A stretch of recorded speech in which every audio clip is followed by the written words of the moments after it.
Trump, indicted by a federal grand jury over allegations he made threats against the president's life.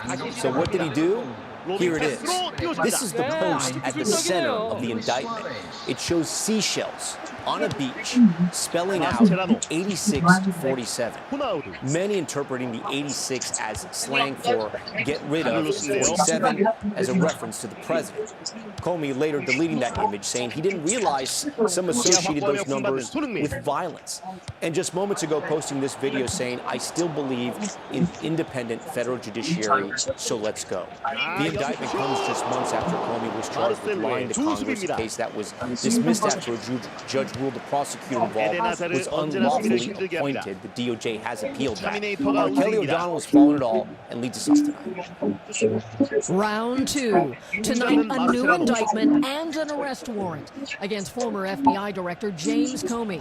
A fresh attempt to prosecute a figure the president publicly targeted for retribution.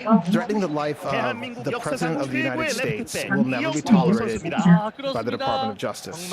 A federal grand jury in North Carolina indicting Comey for making a threat to take the life of the president and communicating that threat across state lines on social media. In 2025, Comey posted, "Cool shell formation on my beach walk." The numbers 8647 arranged on sand, interpreted by some as an old slang term, 86 for get rid of, and 47 referring to the president.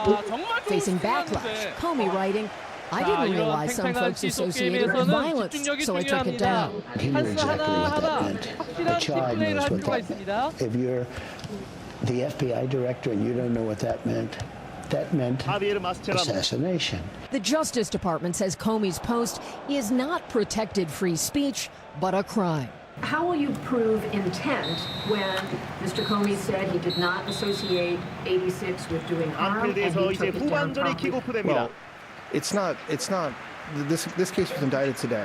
How do you prove intent in any case? You prove intent with witnesses, with documents, with the defendant himself to the extent it's appropriate, and that's how we'll prove intent in this case. Comey responding tonight. I'm still innocent.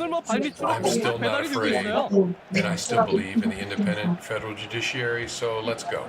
The Trump-Comey relationship has been bitter for years. The president angered by the Russia investigation. He's a dirty cop. Comey, I think he's a dirty cop. I think he's morally unfit to be president. An unrelated federal indictment against Comey last year, where he was accused of lying to Congress, was dismissed by a judge, but the DOJ is appealing. All right, Kelly O'Donnell joins us tonight from D.C. And Kelly, you have some new reporting about this arrest warrant for Comey? Well, when there is an arrest warrant, sometimes that would mean authorities would go out, handcuff the person who was indicted, and then take them off to custody. We understand that there are separate discussions happening now. According to two senior law enforcement officials, they tell us there are conversations underway for Comey to voluntarily turn himself in. That would be in North Carolina, where this indictment was filed, and likely this week. So that conversation is happening, nothing set just yet. Now, Comey's lawyer also says that he denies these charges, meaning Mr. Comey does, and the defense they are going to build will work to vindicate not only James Comey, the former FBI director, but also vindicate the First Amendment. Tom? All right, Kelly O'Donnell leading us off tonight. Kelly, thank you.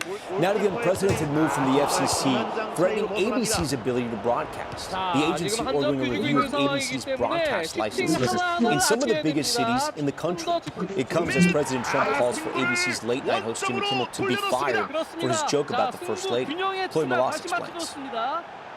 Tonight, pressure is mounting for ABC and Disney after an unprecedented move by the FCC, ordering all 8 Disney-owned local stations at major cities across the country to file early license renewals years before their expiration. If the renewals are not granted, they would lose their ability to broadcast. The FCC has been investigating Disney, the parent company of ABC, over its DEI policy since last year.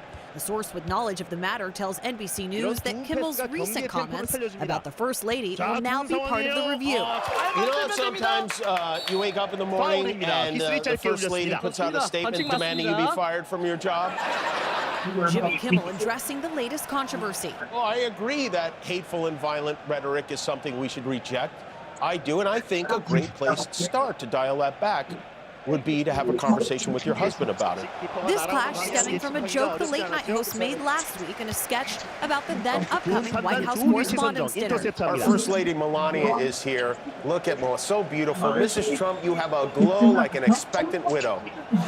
Kimmel now defending his words. It was a very light roast joke about the fact that he's almost 80 and she's younger than I am. It was not, by any stretch of the definition, a call to assassination. Melania Trump called Kimmel's words hateful and violent rhetoric, sentiments echoed by President Trump, who demanded Kimmel's dismissal. The firestorm comes just a month after new Disney CEO Josh D'Amaro took the helm, 7 months after ABC briefly suspended Jimmy Kimmel Live after controversial remarks about the assassination of conservative activist Charlie Kirk. In a statement to NBC News, Disney says they have a long record of operating in full compliance with FCC rules.